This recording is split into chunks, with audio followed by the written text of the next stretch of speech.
Weekly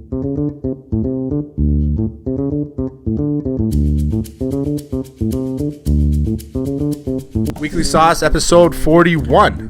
40 in the books last week. We had Ayman Zahabi on, UFC vet, coming off a KO win. It was a great episode, honestly. It's one of the best episodes we had in a while. Positive feedback all around. Again, this episode is brought to you by Mike's BBQ Rub MTL. Visit Mike'sBBQRubMTL.com and use Hot Sauce 10 for 10% off the entire site. Alex, we got a special guest today. How's it going, buddy? I'm doing very good, man. I'm very excited as usual. We have DJ, Alouettes player. I love the Alouettes, and yeah, the Alouettes always have a special place in my heart, man. Always, you can. So, you said his name. We got DJ Lalama, number 47 of the Montreal Alouettes. How's it going, buddy? Doing well, guys. I'm doing well. How are you guys doing? I'm good, man. Why number 47? Actually, I wanted to ask you. Is it specific? I got to Montreal. That was about the only number that was left. That wasn't like a double XL. So I said, hey, that guy right now, put it in a meeting. But no, that's all that was available. I took it. Obviously, kind of made it my own. So they don't make like the jersey for you. They have sizes related to numbers and stuff like that. When I came in, it was the turnaround. Okay. So when I got in on a Thursday, we were playing Friday night, and it was like, hey, you don't have time to wait. What you have right now. So I think it was 22 or 47. 22, I put up a wider. So I said, here, I can go 47. Cut edge, so good. I always wondered if the numbers are like if the people choose numbers based on the size of the jersey. So like if you're wearing 11, you can't be like a really big defensive lineman wearing a number 11 because it's weird. You got to be like 99. It's got to fill out the jersey. I think you are with the equipment staff. Some guys will be like, hey, yeah, like John Bowman, right? Wear number 7. Like you're cool. Like we like you. Wear number 7. Someone that's not liked, then you're definitely getting the 99 or the 78 or whatever number you want to talk about. But no, I'll take 47. Appreciate Greg over there helping me out, and now it's ever since. So news coming out this week, CFL and the XFL. Well, actually this morning, working on some sort of merger.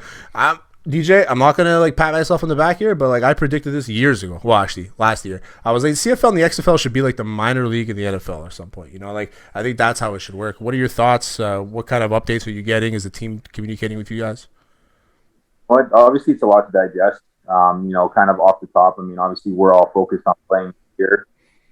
So I think when you hear news that there's some other conversations, I mean, if it helps the game of football and gives more people an opportunity and better wages for everyone involved, and so be it. But I'll be honest, like right now, exciting as that may be in 2, 3, 4 years, given my age, given where we're coming from, not playing last year, we all just want to play this year.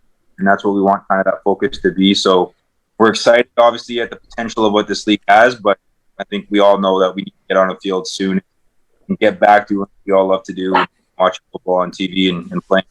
So when does camp start? I was going to ask you guys actually that same question. I thought maybe Honestly, if I had the choice, I'd start it right away, man. I think you guys need to shake off the cobwebs. I know we even spoke to Jean-Samuel Blanc a few weeks ago, and he's like itching to get back out there. So it's like, I want to see. I want the momentum to continue, and I follow VA on Twitter, and he's all over the place. He's ready to go. So it's like, what's gonna happen, And I'm really curious to see. Alex? Yeah. The CFL, XFL, I have the same feeling as you. I feel like they should be, I feel like they should become the minor league of the NFL, where they could just send rookies over there, get more, experience. I like the idea, but obviously the CFL players, not sure how they feel about it. I think some of them are really not like against it. Some are against it. So I don't know. It's on a limbo. It's quite a difficult news to digest, like DJ said, because camp is supposed to start soon, and then you're talking about the XFL right now, so it's weird. Yeah, it's a little weird. I think, like I said, if it brings more income, if it brings more opportunity, I think everyone's for it, right? Like that's the whole premise. Playing it, especially, I just hope that if a partnership comes, Canadians like myself, hopefully they don't just kind of get pushed aside, right? Have a big kind of money-making machine, American football, forward. And you kind of you said it there. So Canadians like yourself, I think the Canadians, all the non-imports that play in the CFL might be affected by this. So hopefully it doesn't. Take us through last season, man. Last season was a roller coaster of a ride. Kind of ended on a high. Take us through what was going through the locker room. Were you guys confident all year? I know you guys kind of started off a little slow. What was the locker room vibe like? You know what? I'll be honest. I was in Winnipeg for the first half of the season with Winnipeg, and obviously got off to a good start. I'm an idiot. No, not at all. No, and I knew that too. I'm just like, because I just assumed you were on the team. No, I wish I was. But no, when I came over before I signed, I called Henoc, I called Chris Hackett, I called Bernie, and they said it was. And what Coach Kahari Jones, Coach Mickey Donovan, like what they've been in terms of culture, it kind of transcended right down into the locker room. Leaders started, talking the same way Kahari was and have that same passion, kind of confidence, trickled down. And, when I got there, it was night and day. 2017, obviously, tough.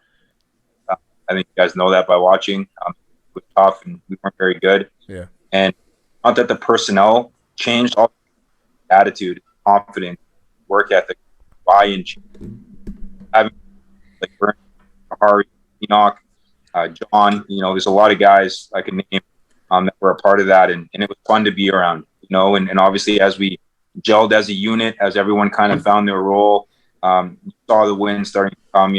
Home win against the playoffs, first time beating in a while. Seeing the stadium go nuts, the lights, the music, that was exciting, and I think we all want to get back to that. And we definitely think that we put our best foot forward there at the end of last year. The playoffs done a little bit, but I think we're ready, geared up here, run, get back out there. Alex. So there's one interesting fact about you that I discovered while doing my research. Your draft position. So you were drafted with the very last pick in the 2016 draft. How did it feel to be the Tom Brady of the draft? Are you the linebackers of Tom Brady? Are you the Tom Brady as a linebacker? Yeah. Canadian linebacker is what we're asking you. Tom Brady and have I don't know how many hundreds of all that. I mean, that's something. But you know what? For me, it was a whirlwind. 2 weeks before being drafted, I was down with the New York Giants on tryout. You come up, have your expectations. This place. That didn't happen, and it was a long night. I got that we were watching. Probably a couple too many Sambuca shots by the just based on how long the night drove out. But it was tough. But even to this day, I kind of hang my hat on that, and it's a chip on your shoulder. Everyone has to go. I think if you look at who's left from that draft class, you're probably talking about 15 guys out of 80. And if I can be one of them, even though I was the last pick, I mean, I think it says it all it needs to say. You know what I mean? So it's I'm all right with it. I'll be Mr. Irrelevant. It's all good. Mr. Irrelevant doesn't always mean you're irrelevant. I mean, it actually means you're relevant because people are talking about you. It's like, who's going to be the last guy of the draft? So, honestly, you get drafted last, whatever. It is what it is. You got drafted. You said you went to the Giants training camp. What was that like? It was crazy. Being a kid from Winnipeg, you don't really expect, that call to come. And, going down there, walking into a locker room with Eli Manning and Odell Beckham and those guys, you're like, this is real. And you kind of, you're a fanboy for 2 seconds and then you're like, oh, shoot, I'm here for a job interview. So it was cool though, learning how to be a pro in that setting, just seeing the spectacle that the NFL is, realizing that it's not different. It's still football at the end of the day. It really allowed me to kind of figure some things out there from a professional football player standpoint and be able to kind of bring that up to the CFL. So, it wasn't my first time around. Who did they line you up with first? Oh, shoot. So my linebacker partner was BJ Goodson from Clemson. Nice. That was that. And then I remember the biggest name being Sterling Shepard. Oh, so okay. we all came in together and obviously he's still there. And I remember Eli Apple and Sterling signing their rookie deals while we're in camp. And like, I think Eli Apple signed for like, I don't know, it was like 13 million signing bonus or something like that. And I'm sitting across, you know, just sweet, you know what I mean? Like worrying about where I'm going to work next week once I get cut. So it was just wild to kind of see again that spectacle and be a part of that. Obviously great coaching staff, Steve Spagnuolo. I mean, he's one of the best defensive minds in the NFL, and being able to learn from him, you know, I think it really served me well moving forward. So you're from Winnipeg, right? You're a Winnipeg kid?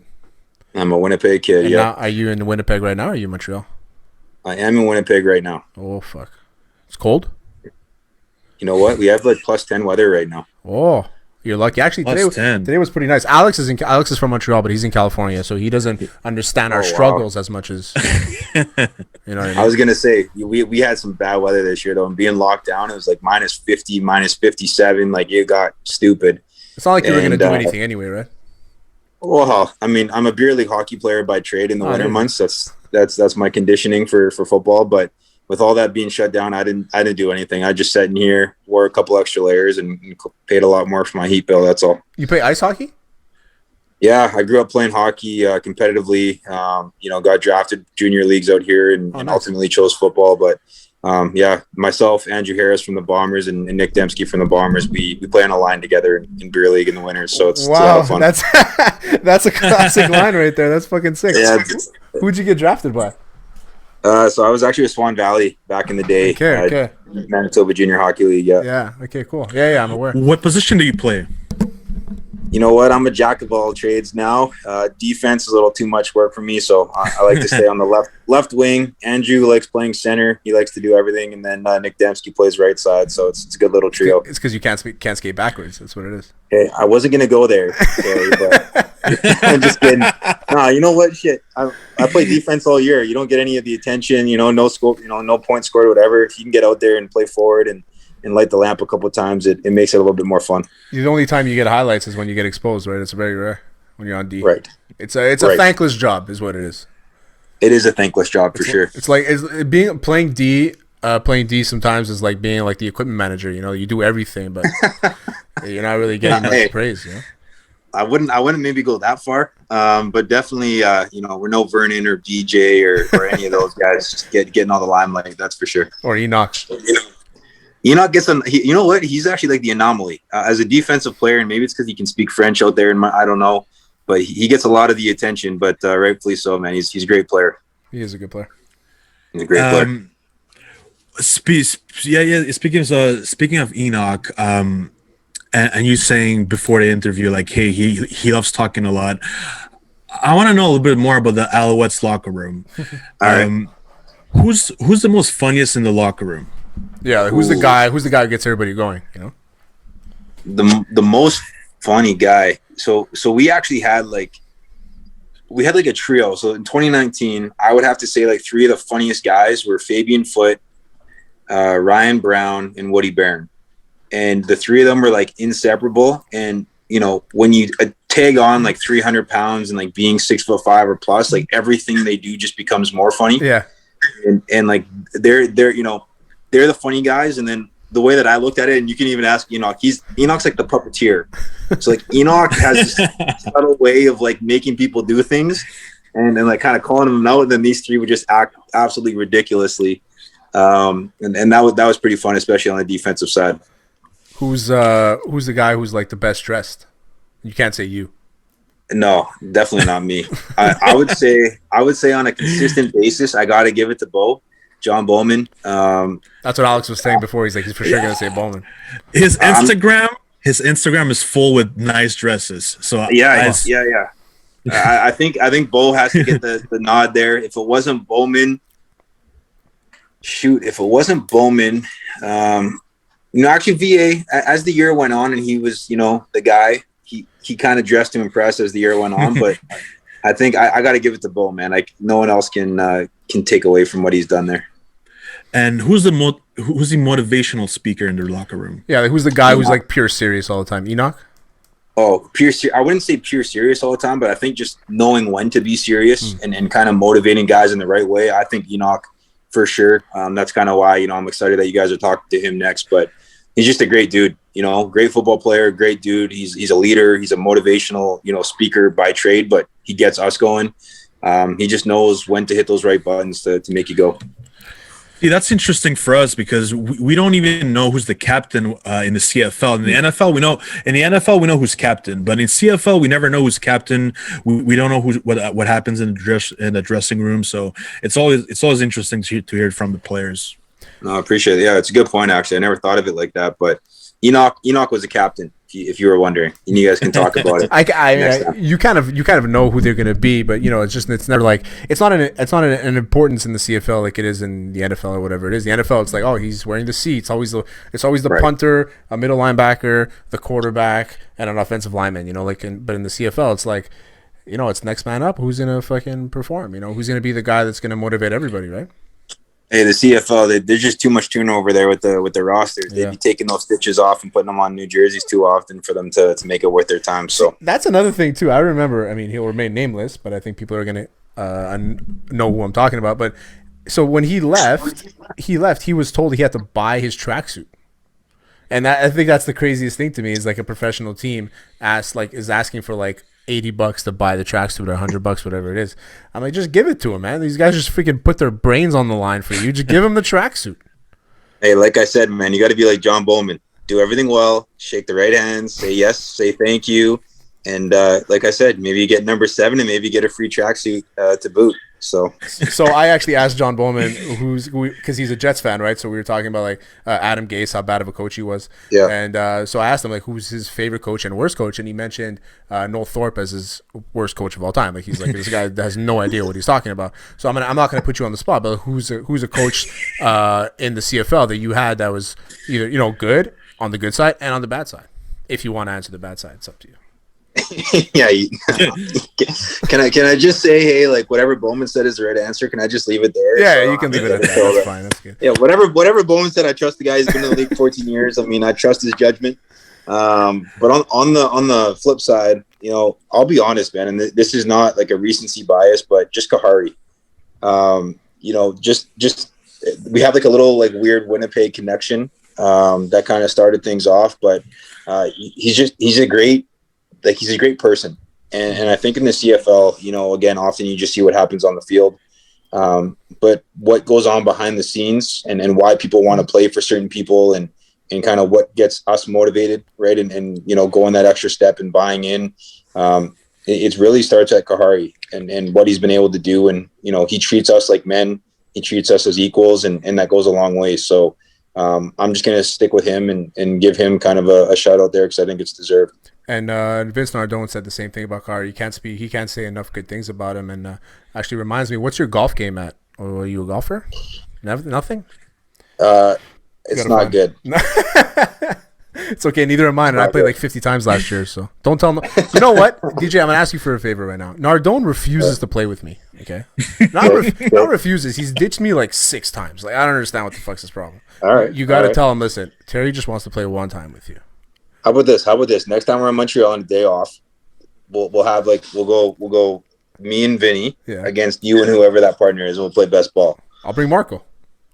Done. Oh, you just fucked yourself. You know what? Vince is probably a better golfer than all 3 of us. Well, I'm terrible, so that works. So that's a handicap right there. So. Yeah, so like I usually hit like 95 to 100. Marco is like good for like high 80s, low 90s, I guess. He hasn't played in a while, but still. You know what? That's a good game. We'll play like handicap, all that stuff. Okay, good. I'm gonna. Yeah, we're good. I'll take you in on it. You have no idea. We're gonna play Ile de Montréal in the East End.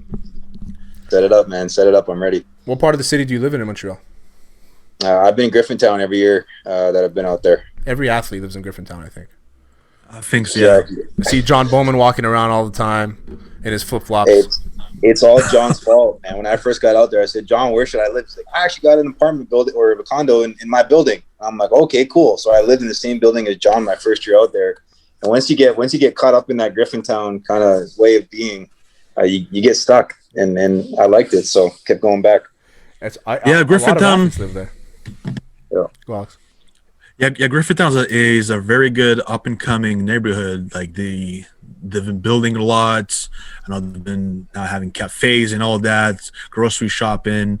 But You being from, well, you playing for Montreal, what's your favorite restaurants so far in Montreal?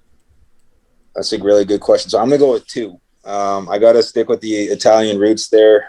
Il Focoleo on in Phillips Square is unreal. Yeah, I heard Uh, of it. it's unreal. legit. Let me Yeah. tell you. And I would say just based on the proximity, and I'm a big sushi guy, but O'Kane Sushi in Griffintown, it's Yo, another pieces are great huge. spot. It's on Notre Dame. Pieces are Yeah, huge. It's crazy. so sick. Like, it's crazy. But yeah, I'd say those two for sure are up there. How many poutines have you had? You know what? I've only had like a handful, to be honest with you. I'm a little lactose intolerant, so like cheese plus gravy equals like me just sitting on the toilet for the rest of the night. So try to refrain from that on a weekly basis. But no, it's the ones that I have had have been really good. As you can tell, me and Alex have had our fair share of poutines, so like we know a little bit or two. So if you ever have a question about pouters, just let me know. Yeah. Give you guys a quick shoot. Yeah, send On me the a text. text. All right, we'll do. Well, we appreciate you coming on, DJ, man. Honestly, it was a great time talking to you. We'd love to have you on again whenever you want. What do you have going on right now? I saw your website, and you're setting some big things up for the post-career, I guess, right? Yeah, you know what? I guess you never know when you're going to be forced out. You know, COVID's kind of forced your hand a little bit just to plan ahead. So myself and Andrew Harris here locally, we started a Pro Prep Academy, kind of athlete development business, which is growing really fast, which is super exciting. I'm a strength coach by trade, so obviously kind of staying in tune with that. And then I work for a supplement company called Body Logics out of Winnipeg. So we actually work with a lot of the different, call it professional leagues, athletes across North America, and provide them their supplements. So it's all within sports, trying to, stick to it. But definitely weird sitting in front of a computer screen for, 15 hours a day instead of playing football. As long as you're not eating poutines while you're sitting down on the computer screen, you're good. Is that the magic? That's the magic trick? Yeah, that's that's the key. You just can't eat. Just don't get fat like me. That's all I'm gonna say. Hey, you know what? My girlfriend's giving me a dirty look as I said that. Find yourself a woman that is in denial about how fat you are, DJ. That's the answer. Alex. Yeah, and I had one last question for you. What's a locker room story that you can tell us, either funny or motivational, like just a small locker room story, basically? Small locker room story. Maybe like Ben Cahoon gave us a story about how a guy shat on his jersey, something along those lines. Shoot, you know what? I don't know. Have you guys ever heard of Club 514? Of course.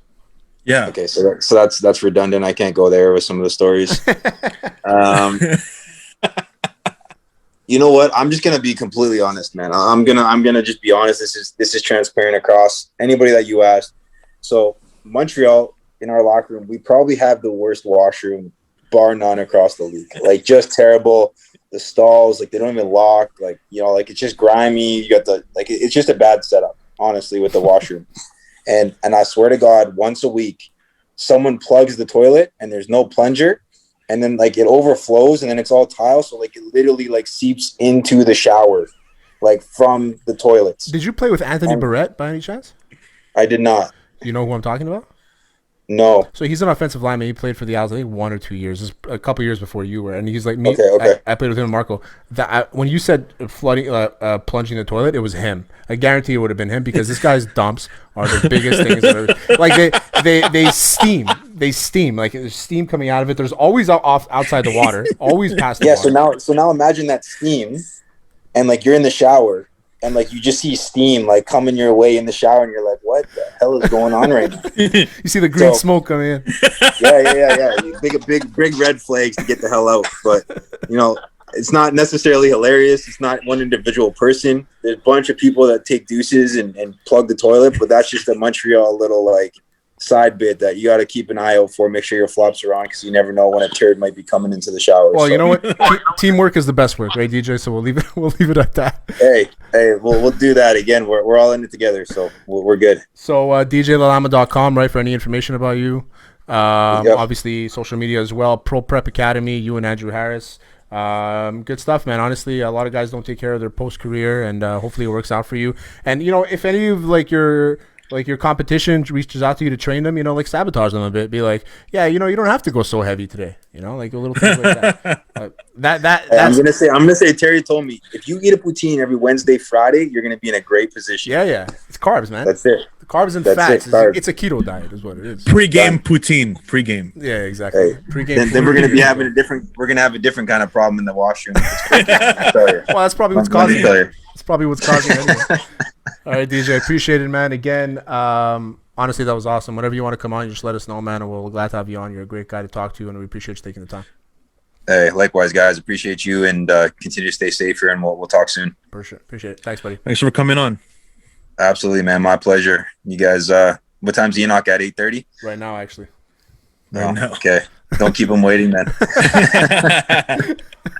Awesome, guys. Take care of yourselves, and tell Henoc I say what's up, too, when you guys get on. That was DJ, man. DJ Lalama. What a great interview that guy is. Honestly, he's such a cool guy. We had some technical problems at the beginning, but we figured them out. Great guy, man. And he speaks highly of our next guest, team leader, number 10, plays for the Alouettes, Henoc Muamba. Played for the Alouettes. Henoc Muamba. You're confusing me with the jerseys in the back. Henoc Muamba. How's it going, buddy? There's no logo there, so you can. Yeah, but I know the colors. There you go. No, but, thank you guys for having me, man. Yeah, it's our pleasure, man. It's our pleasure. What have you been up to? How's the off season? How's the 1 year off season treating you? It's been surprisingly amazing, actually. It's been a lot of new discoveries, reinventing myself, and spending lots of time with family. We just got a brand new baby, my wife and I. Nice, congrats. Congrats. Thank you. She turned 7 weeks old today. So that's our second. And our first is 3 years old now. So there's lots going on at the house. So it keeps me busy. But I also try to do the same thing with other things that I've always been interested in and, had a passion for. So what are you so like what? So you have the podcast. I know you said not to promote it, but whatever. Yeah, I got my own podcast that I'm super passionate about. It's been amazing. It's called Montreal Moments, where I sit down with successful individuals and talk about the lessons that they've learned, basically, and how they've grown, and the moments kind of that molded them into the individuals that they've become. It's amazing. I had a chance to sit down with the Henoc Muamba, Richard George, who's an Olympian, a friend of mine. Had a chance to sit down with actors, London Brown, a model, Grace Mahari, a bunch of different people from all walks of life, really, who just reached the pinnacle in their industry. And the whole purpose behind it is really to highlight the fact that, to be honest with you, it doesn't matter, what industry you find yourself in. When you apply the principles that these people kind of talk about on the podcast, you can reach the next level wherever you find yourself. That's it, honestly. It speaks volumes, and it speaks to this journey too. For us, just me and a couple friends, we started this probably about 3 years ago, and just this last year, bringing on a bunch of bloggers and launching a website and this whole thing. And you realize when you're passionate about something how easy it is to work for it, and that's, I guess, the most important thing. Yeah, absolutely. And you talk about a bunch. So I have a whole bunch of stuff, but the other thing I'll even mention though, that I'm super excited about. I'm working on a book, so that is still behind, closed doors, but I'm working on the book. It's on mental toughness, which is something I had to develop over the course of my career. I'm working on actually almost complete my a mentorship program. Over the course of my career, I've always had people kind of approach me, hey, could you say something to kind of mentor my child, and can you help me in this? And I get a lot of kids DMing me in my DMs, and I try to as best as I can to respond to as many as I can as well. And I've never really had a structure, and it's been consistent throughout my whole career. But this pandemic kind of allowed me to do so, and I'm actually walking through three gentlemen, 3 young boys who are turning into men. They'll be mad if they hear, but they're turning into men, and they're getting through the first wave of it's called EVP, Eagle Vision Program. So it's a really good mentorship program that's designed to kind of help with a better vision for their future. I love it. It's good. I love it as well, man. it's incredible to motivate people for doing podcasts. You've had very successful people on. I actually listened to the one with GSP. Was really nice to hear what he had to say. Right. He's a great guy. We've heard of the news today about the CFL wanting to merge with the XFL. What are what are your thoughts about it? As of right now, we don't, literally it was the first that we've heard of it. A lot of us, even as,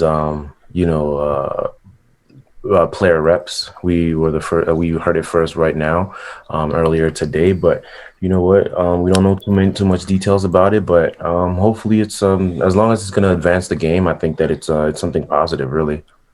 I don't know how creative you have to be creative in order to, whether it's merging or whether it's, finding some type of way to help, both leagues. It's like I said, I don't think that, both leagues would,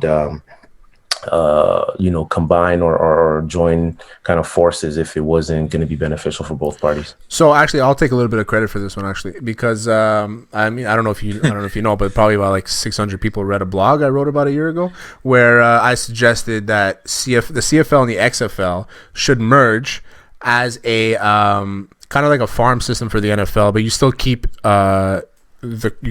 the way you fill your rosters the same way. With that exposes Canadian players and things like that, and I think that it all depends on how they manage it, and I think it could be a huge for the CFL, especially what we saw a couple of years ago where the league was losing money and they didn't really know what to do, and the commissioner change and all this stuff, and I think that we know how much money there is in the States, and for that advertising deal to come through for the CFL, I think it would do wonders for the teams here, and hopefully they work it out, and as long as they keep the non-import rule into effect, I think that there shouldn't be an issue, because there's a lot of talent here in Canada, and I think firsthand that the exposure sometimes isn't always there. Yeah, I mean, like you said, I think the game has been growing since I've been playing in high school, and as well as in university. But like I said, the game has been growing, and it's for the two leagues to even get into in talks, as far as we know. I think that you got to remember one thing, like this is a business, right? At this level, it's a business. And so if it doesn't benefit both parties, nothing's going to come out of it, right? So I'm sure that if something comes out of this, it's going to be beneficial to both sides. And if it is, then the CFL profits and does well as well. So everybody wins that, really. So I don't know if you know your history, Alouettes history, but there's been a few people that have worn the number 10 jersey. Who's other than you? Who's actually, I'm going to include you in this one because I'm trying to call you out. Who's the best number 10 in Alouettes history? Other than me, right? Yeah. Well, there's only one answer, and I'm sorry, Henoc, it's not you. Listen, I don't think I know too much. I don't think I'm too knowledgeable, but I know the previous probably two guys that wore it before me. I played against them, and I know them very well. So you're getting warmer to the one guy. I know Chris Aki, and I know Marco. There you go. So I asked Marco, because Marco's he's a buddy of mine, and he's come on the show a few times. Then I asked him, I said, give me some juice on Henoc and DJ. And he's like, I don't really know DJ too well, but ask Henoc who the best number 10 is of all time in Alouettes history, So I was would do that. He would. Of course he would. The guy never misses an opportunity to chirp, you know what I mean? Never. Marco's a cool guy. Yeah, one of the smartest guys I've played with and against, to be honest with you. He used to be a quarterback, I'm sure you guys know. Of course, yeah. So I played against him in university, and then played with him in Saskatchewan for a little bit, and then played against him throughout my career, for sure. Did you pick him off in university? Did you play when you played him? What year was I in when we came to Montreal to play from Cinevex? I think it was my second year. I didn't pick him up, but I think it wasn't even a sack, but it was a couple of hits I got. You lit him up? Yeah? Okay, that's all that matters. I got a couple of hits on him. That's all that matters. Good enough. It's good enough. You were selected first overall back in the 2011 draft. What's funny is that the guest we had before you, DJ Lalama, was selected the last pick of the draft in 2016. Tell us about the experience about you being the first overall pick. Did you feel any pressure to perform? You know what? It's pressure. I can't deny that, but it's pressure that I embraced. For the simple fact that my expectations for myself were way above. I feel like whatever anybody's expectations may have been for me, right? So whether I was drafted first overall or last overall, like DJ, the expectations for myself, would still have been super, elevated. And so, um, I'm always willing to bet on myself, like DJ. I'm sure he mentioned that a few times in the interview, but that's one of his models, and I've always loved that. Um, you know, the experience, as far as the experience in itself, it was amazing, man. I remember 2010, finishing my last year in university at CNFX, going through the combine, going through everything, the whole process and everything. It was amazing. And then, once the attention started to garner up and everything, I was obviously excited. There was even some intention and attention that I gained from the NFL.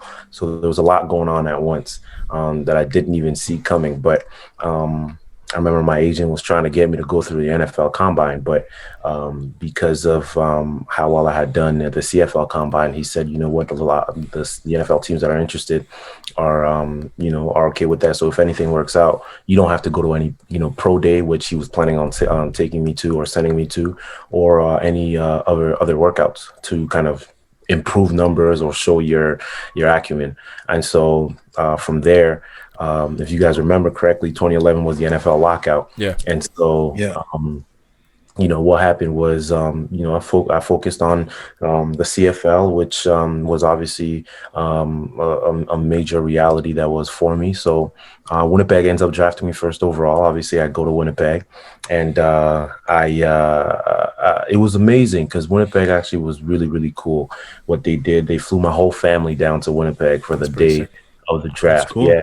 They flew me. They treated like it was world class. It was a world class kind of, act, I believe. And they, like I said, they flew my whole family down. My actually, except for my older brother. My older brother played for BC Lions at the time, so Okay. he wasn't involved in the whole package deal. But he met us there. Okay. So it was my younger brother, my mother, and my father as well. So they put us in amazing hotels, presidential suite and everything. Oh, They really took care of us, man. They took care of us. They took us out to like the best restaurant in the city. 529, I believe it's called. One of the best restaurants in Winnipeg. And then from there, met the staff.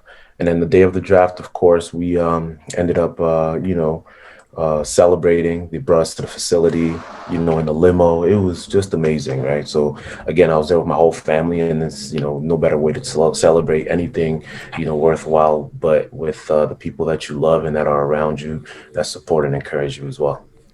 That's it. that's Honestly, a great experience. it's honestly, and it's probably for your parents too, being super proud, and then the flying it out, the whole experience. I mean, I'm sure that as soon as an organization does that for you, you kind of want to give them back everything you can, right? And I think that you did, but the opportunity came to go to the NFL, and in 2014, you decided to go to Indianapolis. What was that like, seeing being on the big stage in front of 80,000 people at Lucas Oil? It was great, but again, I think that my evolution, my growth is what really prepared me for that step. I wasn't too shell shocked as I think maybe I would have been if I were to go from CIS to at the time CIS University Sports to the NFL. So, but my time in Winnipeg, allowed for my growth to develop, allowed for me to become stronger, mentally, physically as well, and everything. So, that whole process was amazing itself, in and of itself. It's almost like it was another, recruiting trip. Because when I finished in the my last year in Winnipeg, I remember it was one call after another. It was like a slow snowball effect. I had in total, my late agent, and I ended up counting or totaling 19, at least when we did 19 calls on, a bunch of different teams in the NFL. And remember having to go to workouts, and it got a little bit too crazy. Looking back, I definitely would have done things a little bit different and spaced out the workouts a little bit more. But, you know, at the time I was so hungry and I just wanted to, you know, give myself the best opportunity possible. And I would literally visit maybe 3 teams a week.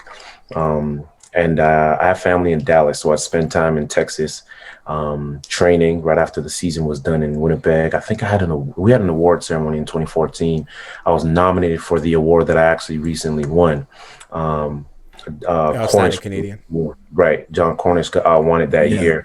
And so after the award, which was in Saskatchewan, did the whole festivities. I always do AIA events, which is Athletes in Action, which is, you know, we do a lot of different things in the community, usually every Grey Cup. And so if you're not playing, of course. So we did those. And then my wife was with me over there, I remember. And then literally from there, I went back to Winnipeg, was packing up my stuff. And, you know, we took off. I took off to Dallas. And from there, started training, preparing for the workouts that, you know, my agent was starting to kind of organize. And like I said, it was 3 a week. It would literally be, you know, I come back to Dallas. I start training, preparing for the next one, fine tuning things, whether it's rehab, recovery, or, you know, strengthening, whatever I felt was necessary, speed, anything. And then once the workout started, it would be literally, I remember specifically being in Miami the day after Christmas. It was on the 26th December. So I went to work out for the Dolphins. So it'd be literally, if I'm with the Dolphins on a Monday, I'd fly in, you know, they fly me in on a Monday. I get picked up from the airport. They drop me off at the hotel, usually in the evening. And then they'll hand me a bunch of like different booklets, right? They give you some booklets to work on because they want to get to know you completely, right? So they want to get to know exactly what's in your head. They want to break you down. It's nothing hard or crazy, but, you know, you got to answer a bunch of questions, right? So I go through the booklets that they would give me. And then from there, the next morning I get picked up for physical. I do the physical. And then after the physical, I'll get to the facility. From the facility, I do a workout with them. Usually it would last like 15, 20 minutes tops. And then after that, you're done. You say, you know, you speak to whoever, you know, brought you the representatives, whether it's a general manager for them. Every organization is different. General manager, some teams it was just the assistant GM. Some teams it was the head coach, and some teams it was another representative on the team. And then after that talk, you know, they bring you back to the airport and you back.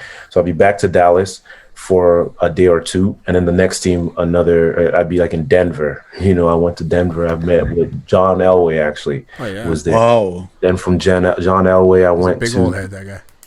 yeah, then I went from John Elway to Minnesota after a few days, but the same kind of process. Went to Minnesota. Who was the DC in Minnesota? Mike Singletary actually was the DC in Minnesota at the time, who I actually got to interview on my podcast. But Mike Singletary was the DC in Minnesota. He's a legend. And so, you know, it was like that literally for weeks and weeks on end. And my body was actually breaking down. People think like 15, 20 minutes is not too much. But when you prepare so much and you go there and you do the best you can, at the end of those 20 minutes, you're exhausted, like literally.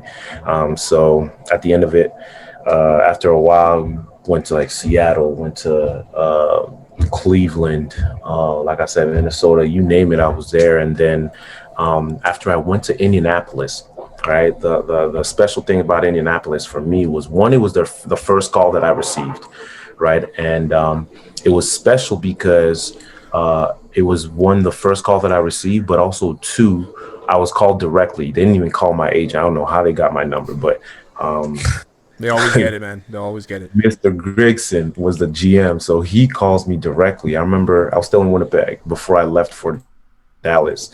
I get a phone call, I didn't recognize the number, but I answer, and he introduces himself and tells me exactly, you know, who he is, and he would like to get me into the, you know, facility so they can get to know me and see me face to face and meet me or whatnot. So the special thing about the Indianapolis Colts is, when I spoke to Mr. Grigson said, hey, look, I don't even want you to come work out for us. I know already what you're capable of. I really just want you to come into the facility and meet the guys here too. I think you'll love it and you'll be a perfect fit.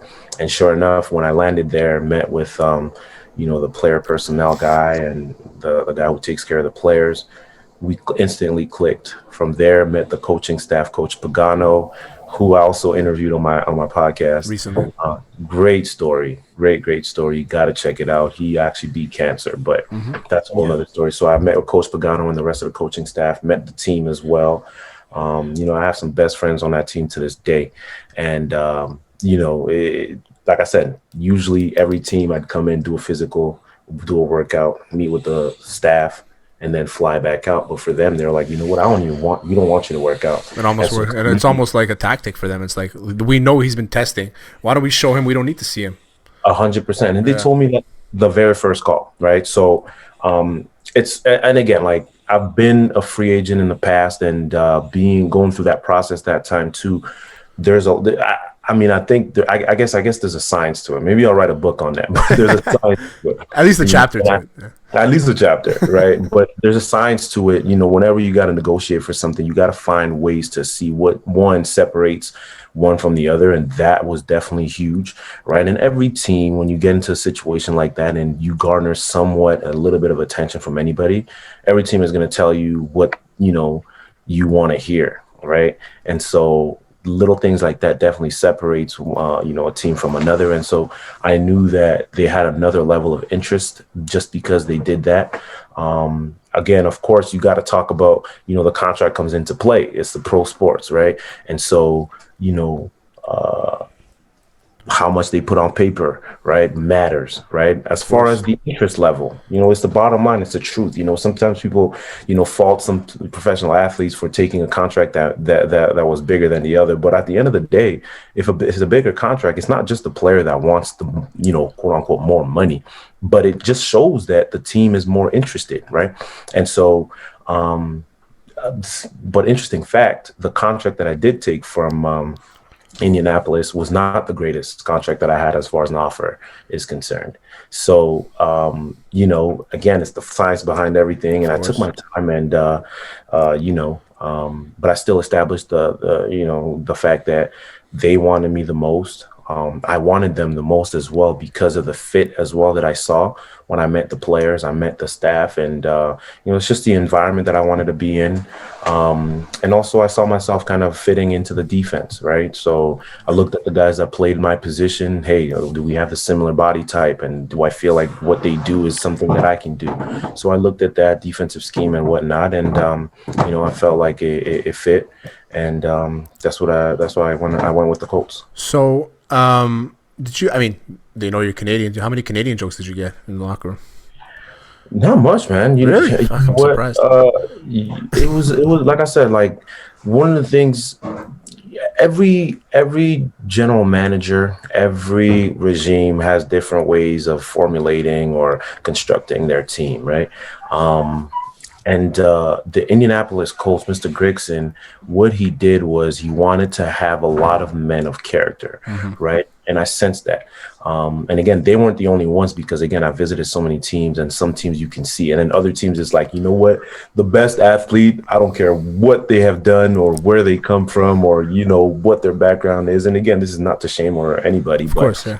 Some people have higher, they gauge other things differently compared to other teams. And so I feel like that definitely was played a role in, as far as like how I was treated in the locker room, but also the guy who also played the position that I was playing, Jarrell Freeman, he was doing really well, and he had played in the CFL for years. So it's not like anybody was trying to disrespect Canada. Oh yeah, I didn't mean to disrespect. I mean, because you're Canadian, they're like, hey, where's your pet beaver?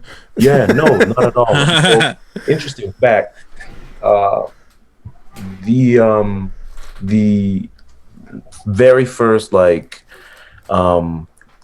complete team activity that we had, it was at OTAs that year. So it wasn't even because we had a bunch of rookie things to do and then get a whole bunch of rookies, released. They go home, and then the ones that make it finally get to go with the whole team OTAs and whatnot. So the very first organized team activity that we had, the very first lunch, amazing. I'm trying to get a hold of him so we can do it, but he's super, super hard to get a hold of. But I sit down, I'm eating my lunch. I was one of the first ones in the lunchroom. It was in between activities.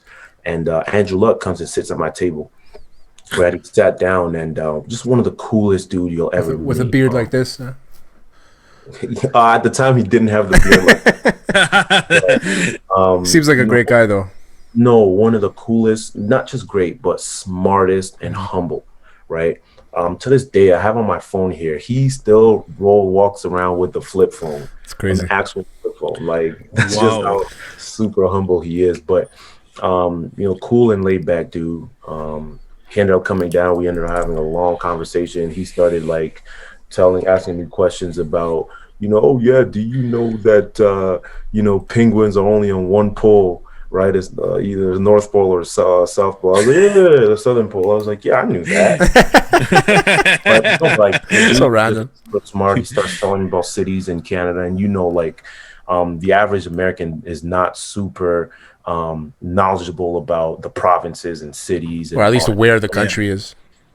Yeah, definitely where. But and he went to Stanford, so there's a reason why, and he was a leader. He's been a leader practically every team he's played on, but it's not by luck, it's not by coincidence, or it's not because he's been pushed into that position. Like, he's actually that type of person. And so like I said, he was a really cool dude, and he's one of the first kind of contact as far as players that I had over there. And then, like I said, I have a bunch of still best friends to this day that I keep in touch with.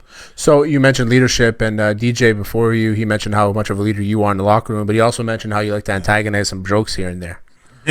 I like to antagonize some jokes. Oh, some jokes. He said, yeah, he mentioned Fabian. He mentioned a few guys that you kind of push their buttons so they can play jokes on people and mess around in the locker room. Yeah, man, it's about having fun, man. Of course, of course. This level, at the pro level, you got to realize, man, there's so much pressure, right? Yeah, he called you the puppeteer. The what? The puppeteer. The puppeteer. Yeah, man, I just try to make it fun. I try to make it fun for everybody. I know, and I'm talking CFL, I'm talking NFL. At the end of the day, when I know a lot of people that I've talked to, a lot of people that have asked me questions like, what was your experience like? And people that have played in the NFL, what was your experience like? I'm like, I loved it, right? It wasn't super long, but I loved it. I enjoyed every single moment of it, right? But some people always told, a lot of people actually have told me, man, I hated my time there. And I would ask why, and they would tell me, there's just too much pressure. Right? There's too much pressure every day. You got to look over your shoulder, right? You don't know what's going on, but it's the reality of the situation in the NFL. It's the reality of the situation in CFL. And so, especially being a guy as far as spending so much time in the CFL, you kind of, just being a little more established. I just try to make it fun for everybody, you know, and try to kind of relax everyone, specifically in training camp. So, if you go to my Instagram, I have a little banana challenge. Is one of the last things that I did, and I kind of recorded all of it, and I would kind of just play jokes on everybody. But I try to do that throughout the year. It's like I said, it's a reality situation, and you got to try and have some fun as much as you can. So Henoc, you've been in Montreal for quite some time, 3-4 years, I guess. You've been in Montreal. Could you tell us a favorite restaurant in Montreal? Wow, favorite restaurant. Okay. Are you in Montreal right now, actually? No. I'm in Toronto right now. You're living. You live. That's where you guys stay. Yeah, that's where your house is. That's where I live. Yeah. So, favorite restaurant. Man, there's so many. I forget, as a matter of fact. But I just love all the Portuguese spots. Oh, so you're talking about Mapud Mouye. You're talking about Mapud Mouye for sure, man. You gotta put that up there, man. Yeah. I had to stop. Portuguese chicken, man, it's good. Yeah. Portuguese chicken, peri chicken. There's a bunch over there. Sure. Let me tell you something. I'm originally born in the Congo, right?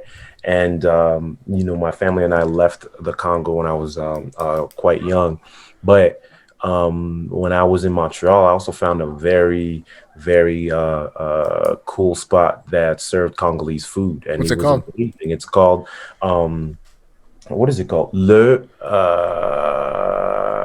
the 30 Juin. That's what it is. Oh, I heard about it. I never heard about it. I forgot. I had a blank on my mouth. But the 30 Juin, it's amazing, man. Amazing. So that's my joint. My wife is not even from Congo. She's from Ghana, but loves it. As you can tell, she remembers it. She's like, yeah, she's jumping in the interview, That's classic. Do you ever, how many poutines have you had? Multiple, and my Puma is at the top. See, I knew I was gonna like you, Henoc, and now I like you a little bit better. You know that. Honestly, it was a fantastic time talking to you, man. I really appreciate you coming on. I'm a Dallas Cowboys fan. Alex is a Ravens fan. So like when I saw you were maybe going to the Cowboys, I'm like, let's see if we can get him in. And was that Dak's like rookie year? Dak's rookie year, yes. So I was there for Dak's rookie year, Zeke's rookie year. Okay. And Tony Romo's last year. His last year, because that was the year that Dak took When over. he got Right? hurt, we were in Seattle. We were in Seattle, and it was the year after he had just recovered from, I think it was it his neck or back injury? So Yeah, it was back injury. Yeah. He was trying to get through training camp. And preseason. And I think at the time, Jason Garrett was just trying to like give him a little bit of time here and there for each game, at least preseason.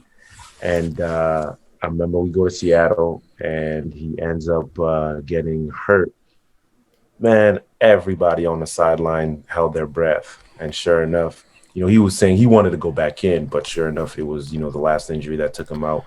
And again, for good reasons. Now look at him; he's doing really well as a commentator. But just another lesson, and as far as like understanding that when one door closes, there's another one that's always open. And there's an open one for Dak right now, signing $160 million for 4 years. Good for him. 93 guaranteed. Good for him, man. That's right. So Dak wasn't even like his Tony Romo's backup. I think there were like 2 quarterbacks ahead of him.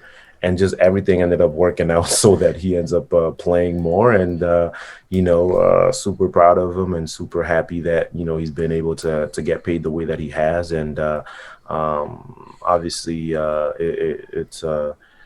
he's earned it and he deserves it. Good, man. I appreciate you coming on again. It's He Who Knocks, probably the best name I've seen online of all time.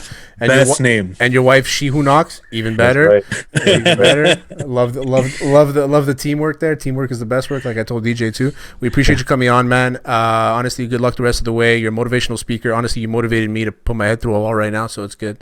Yeah, you're good. You're gonna make me go run outside right now. It's you're a positive person that we appreciate. We need people like you. You should do it. You got to just find a reason why. What's the reason why you got to do it? And once you find that, it's over. Henoc told me to do it. That's my reason. Honestly, Henoc, right now you're my second favorite motivational speaker. Okay. My first all time will always remain Ray Lewis. Okay. Met Ray Lewis, as a matter of fact. He came to speak to us in Indianapolis before we went to play Denver 2014 against the Denver Broncos when it was Andrew Luck versus Peyton Manning. Oh, nice. Coach Pagano used to be a defensive coordinator in Baltimore. And Yeah. he came to so he obviously brought Ray Lewis over, and I'm okay with being second next to him. Yeah, he had me ready to run through a wall. There you go. Yeah. But he's another guy Yeah. that I'm trying to track down as well, so that can make it happen. That'll probably be your number Absolutely. one episode for sure. I think everybody loves listening to Ray Lewis talk. I mean, I always the one thing I'll remember, it was when I was playing football too, and when he said something, and it was pain is only temporary. And I remember I'll never forget that quote because it's so true, man. It's like just get through it and you'll be fine. Like whatever it is. Pain is only temporary. And at the end of the day, anything you do in life is gonna, in some way, shape, or form, if you want to reach greatness, bottom line, there's going to be some type of a place or a point where it's going to be painful, right? Yeah. And you do something that you don't necessarily want to do. One of my favorite coaches, my first coaches, Coach Watering is my college coach, university coach. He used to say, "You do what you have to, so you can do what you want to," right? And anything in life, right? However, if you really want to accomplish greatness, at some point or another, you're going to have to do what you have to, even though you don't want to. But you do that so that you can do what you want to. And so we had Ayman Zahabi on last week, UFC fighter, and he told us his motto is "the pain will set you free." And it's kind of the same thing. It's like just push through and you'll be fine, and you'll be able to do what you want to do as long as you focus on the struggle and you just push right through it, right? So we appreciate you coming on, buddy. Honestly, it was great, and you're officially my favorite number 10 Alouettes player of all time, Marco. I'll tell him. Yeah, I'm gonna text him right now. I'll text him right now. And you're still Alex's second favorite motivational speaker, but I'm sure you'll climb up the rankings eventually. I'll stay second to Ray Lewis. We appreciate it, buddy. Again, this episode is brought to you by Mike's BBQ Up MTL. Visit Mike's BBQ Up MTL.com and use Hot Sauce 10 for 10% off the entire site. That's it, man. I appreciate it, man. Alex, again, as usual, thanks. Henoc, peace. All right, peace out, guys.